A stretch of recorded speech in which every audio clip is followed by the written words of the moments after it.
নমস্কার, গল্প আর আড্ডা শেলির সাথে চ্যানেলের আরও একটি নতুন গল্পে সবাইকে স্বাগত। গোপাল ভাঁড়ের গল্প শুনছি আমরা।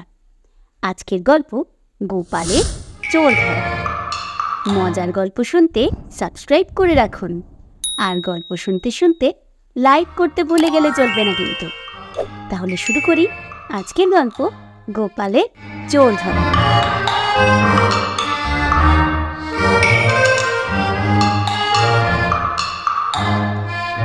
একদিন সাত সকালে রাজা কৃষ্ণচন্দ্র গোপাল ভাঁড়কে রাজসভায় জরুরি তলব করলেন।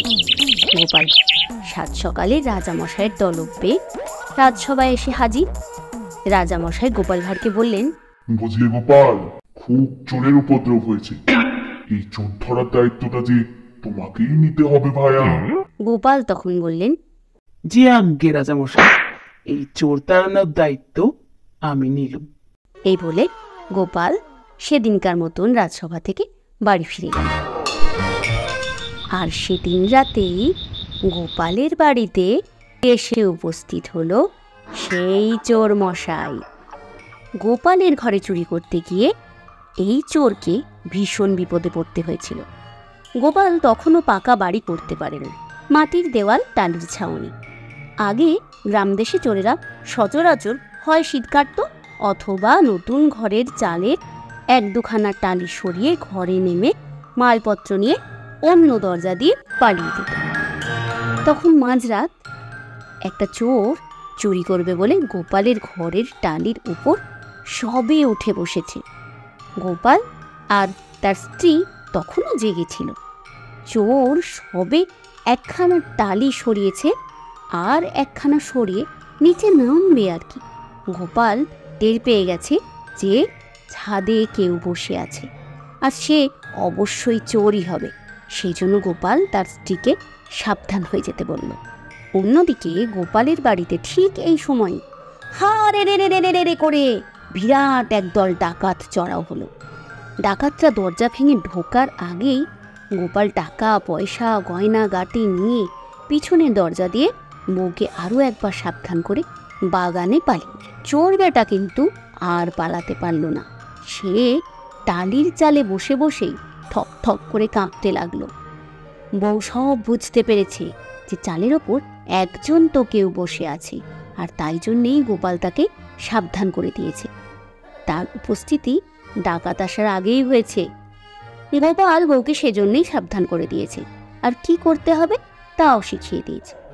কাঠের দরজা ভেঙে ডাকাতরা ঘরে ঢুকেই গোপালের স্ত্রীকে জিজ্ঞেস করলো, বাড়ির কর্তা কোথায় আগে বল, নইলে তোকেই আমজলাই দেব। মিথ্যে কথা বললেই খুন করব, তাড়াতাড়ি বল। গোপালের স্ত্রী বেজায় বুদ্ধিমতী। সে ডাকাতদের বললে, বাড়ির কর্তা তোমাদের ভয়ে টালির চালের ওপর বসে রয়েছে, তার কাছে সিন্দুকের চাবি আছে।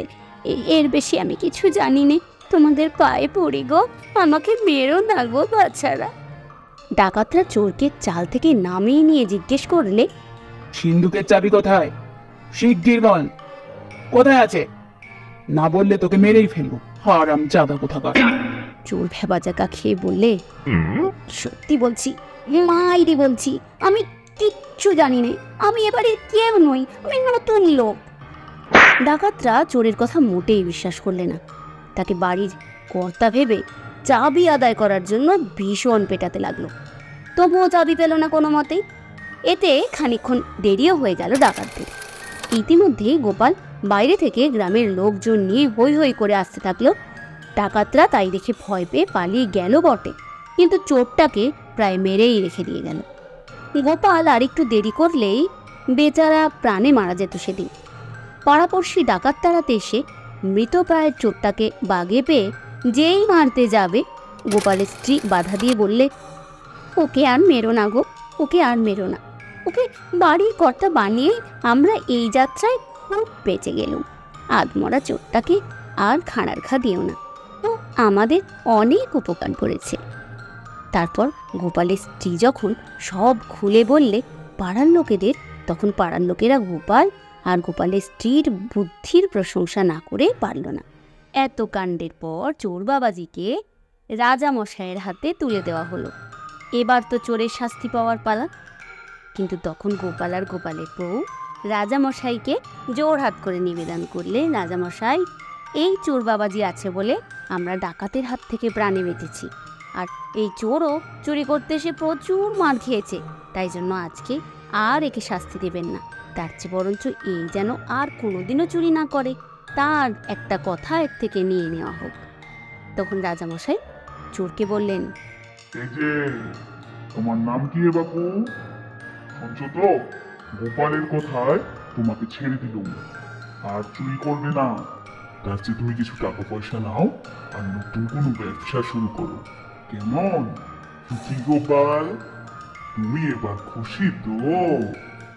হ্যাঁ মহারাজ, আমি এবার ভীষণ খুশি। কেমন লাগছে গোপাল ভাঁড়ের গল্প? কমেন্টে লিখে জানিও। তাহলে আজ আসি, নতুন গল্পের সঙ্গে আবার দেখা হবে। Bye bye.